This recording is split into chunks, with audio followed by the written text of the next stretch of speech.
my great pleasure to present to you the recipients of the department's first ever awarded Collaborative Creative Research Grant. This grant is meant for 2 or more undergraduate students to collaborate on an interdisciplinary research project that combines the study of German, language, literature, and culture with research in another field. And the award provides funding for the students' collaborative efforts, for example, for travel. This year's award recipients are Eva-Christine and Allyson Reyer.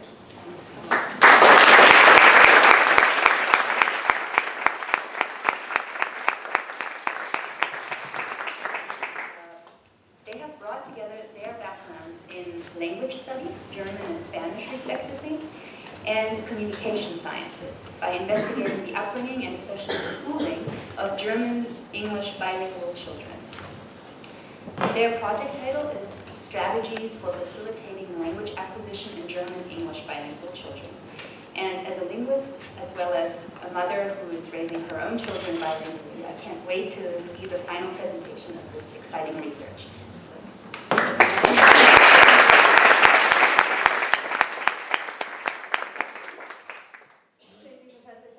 My name is Eva-Christine, and I'm a Communication Sciences and Disorders major and also German Studies major here at the University of Georgia. Before we begin, we thought we would talk a little bit about the background of how we came up with the idea for this project. I was raised as a bilingual by my lovely mother, who's sitting right over here. And while I'm very grateful for how I was raised, I realized that when I started classes here at the University of Georgia, that I had plenty of room to expand my language, and I had a lot of difficulties that I hadn't anticipated. When talking to other native speakers in the classes, I realized that a lot of our issues were similar. And so that's what we're going to address in the first portion of our research. In the second portion of our research, we're going to highlight some strategies to facilitate language acquisition for children at a young age. And we're going to put this information all together from some of the travels to Atlanta schools and to schools in New York. My name is Allyson Reyer, and I'm also a Communication Sciences and Disorders major.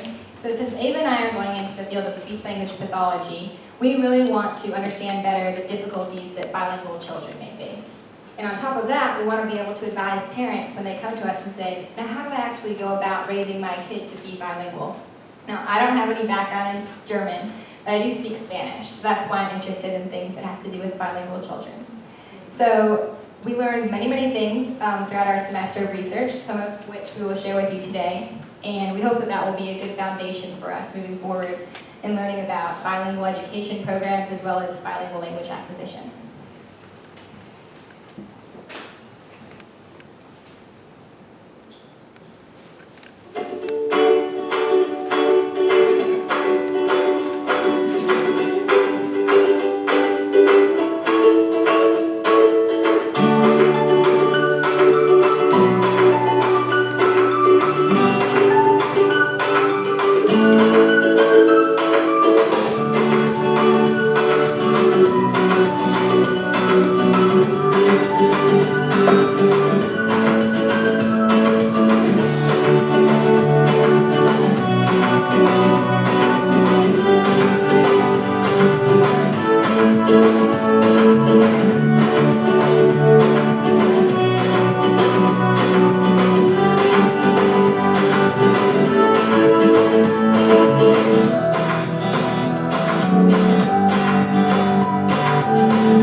So she actually did a really good job of fully immersing me in it. A lot of my children's books were in German. We had German movies like Pumuckl and Maya, like some of like the little kid shows and stuff. She sent me to Germany almost every summer to spend time with my grandparents, and so there obviously was fully immersed in it. And she also made me go to German school outside at least for 10 years of my life, which at the time I hated, but I'm super thankful for because of that, I was able to get shops I wanted to, and now I'm able to read and write in German as well, which I probably would have learned otherwise.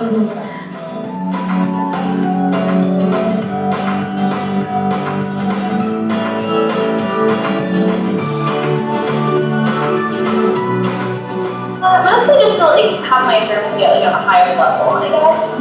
Because I wasn't able to talk about politics or religion or like big topics like that in German without being nervous. And so now I feel like I can talk about I can analyze literature and things like that at a much higher sophisticated level. Like someone who's my age should be able to in Germany.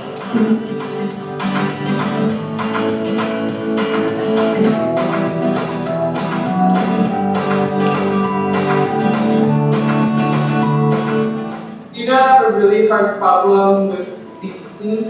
Since I only talk with my parents, I was always casual, and when you're younger, when you're 5 or younger, you are also still too young to do that anyway, because you don't understand it really, that level of formality. Well, I was really nervous because I think people think because you're German and because my English can be weird, I should be amazing at German. And then all of a sudden, making those mistakes in front of people and think that your German should be better, that's kind of nerve-wracking. And then making mistakes in front of a German professor, and we try to use more formal speech and the newspaper speech. Since I didn't go to a German school, I didn't learn that. So hearing that, it just sounds all wrong and weird.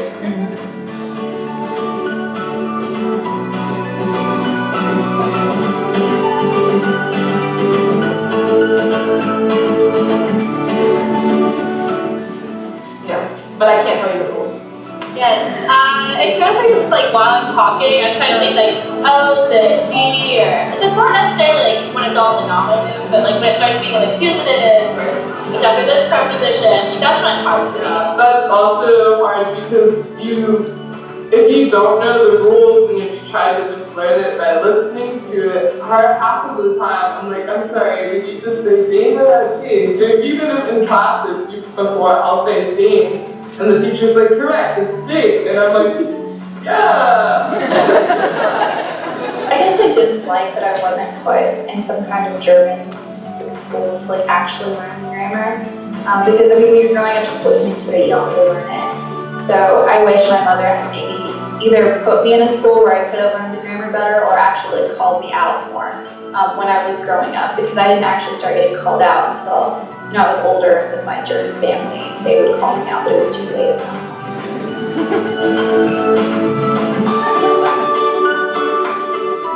Those are the worst. That's the worst part of learning in my life. I still but you can kind of sound it out sometimes. I've learned it a million times, and then as soon as it's over, though, I just go back to my reflexive method of just saying what I think it sounds right. And like I said, that's probably less correct. That's probably a 60% right, because honestly, blaue, blaues, and blaue and blaue, yeah.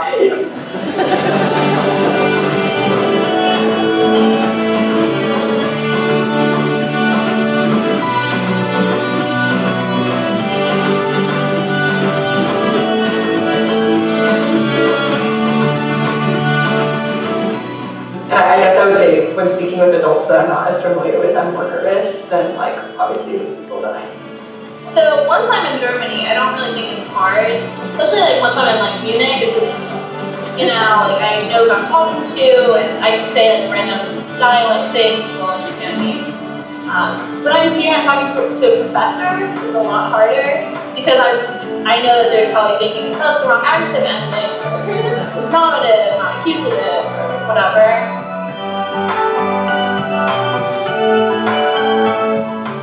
Really, since I grew up with the German culture and American culture, I do consider myself both, very much so. But just because I speak English so much better, most of my friends are American, I do kind of lean towards the American side sometimes. I consider myself American. I get so offended when people call me African American. I'm wrong.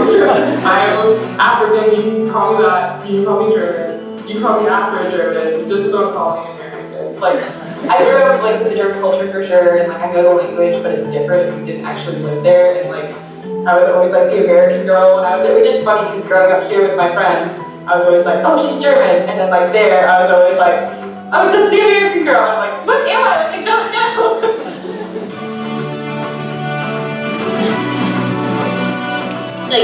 Passing on the language, culture you have, I think that's one of the most important things that parents should do and can do. do. So I can't imagine not being raised bilingual. I feel very disconnected to half of my family, half of who I am. But yeah, I think it's as a parent you owe it to your child.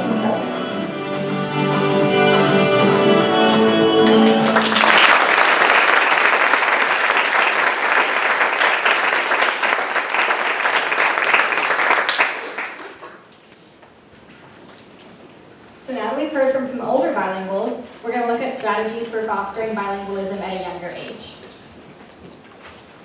We hope that after hearing from these college students that all the parents and future parents in the audience here today want to raise their children bilingually, but unfortunately, there are some people that still believe the myth that bilingualism can cause language development problems.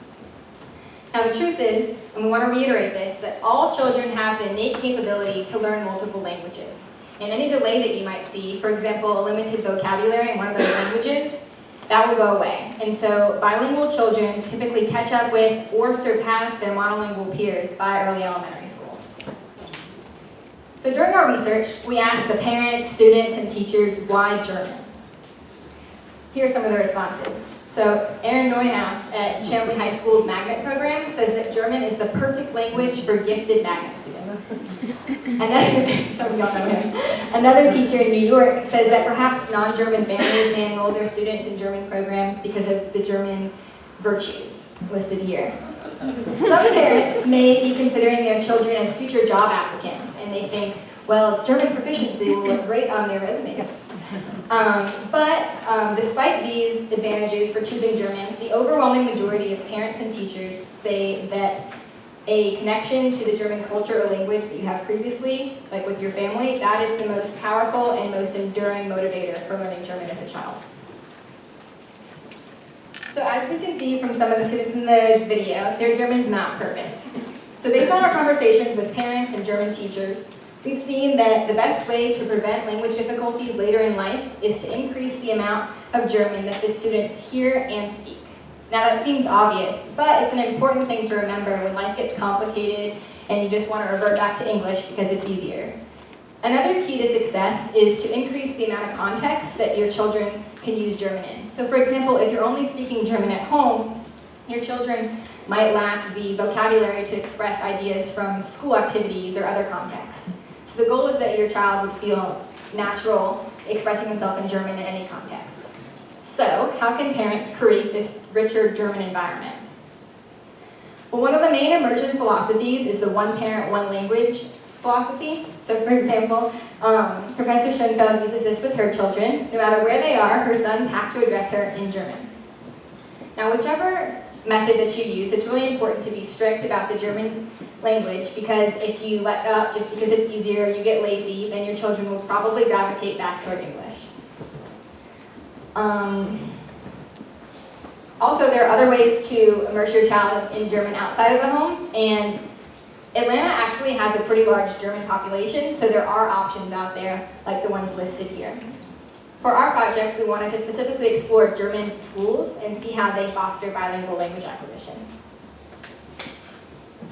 So we visited 3 schools in Atlanta and 5 schools in New York. And the reason that we wanted to go to New York is that New York actually has the highest density in German immersion schools in the United States. And here are some of the different kinds of schools that we were able to visit. The first school that we attended was the Saturday School in Atlanta. And this is a supplementary school for students who attend a private or public school throughout the week. And then we visited immersion programs or preschools in New York.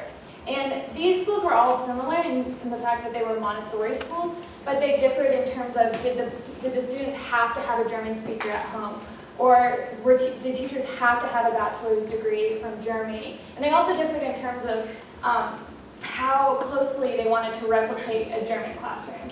And then we visited Chambly Charter High School in Atlanta.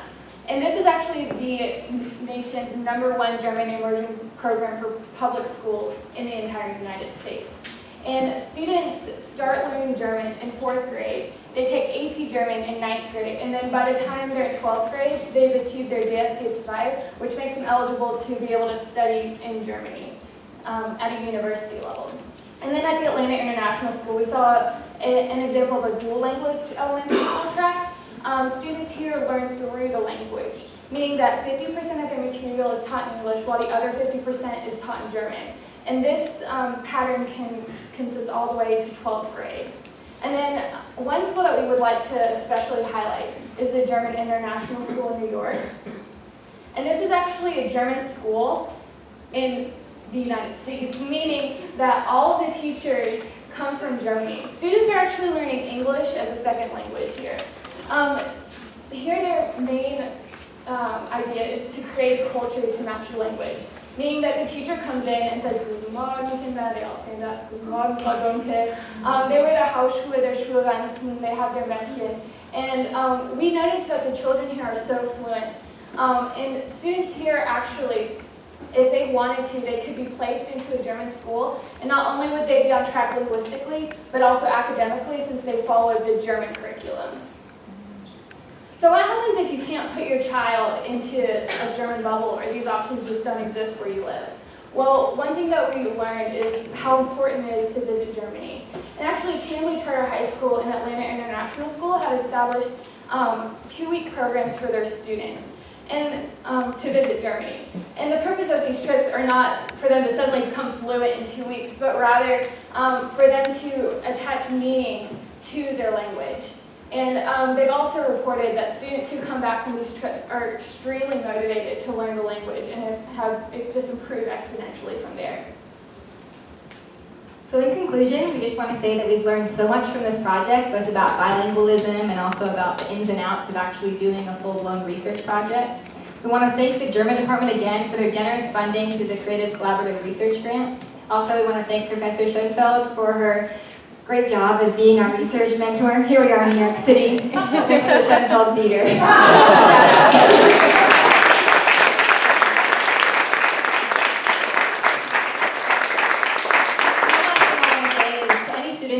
Here that are possibly interested in research, I highly recommend that you apply for this grant next year because I really want everyone to have the same opportunity to further explore their individual passions. So thank you.